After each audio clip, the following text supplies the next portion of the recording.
Ipinahinto muna ni Pangulong Bongbong Marcos yung panguhuli at paninikit sa mga e-trike, e-bike na dumaraan po sa mga pangunahing lansangan sa Metro Manila.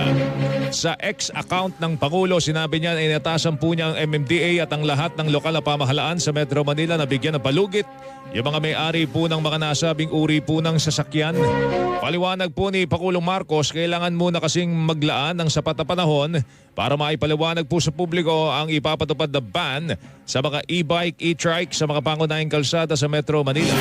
Ay po sa Pangulo, magtatagal na 1 buwan ang palugit bago tuloy ay patupad ang e-trike at e-bike ban sa mga pangunahing lansangan sa Kalakang, Maynila.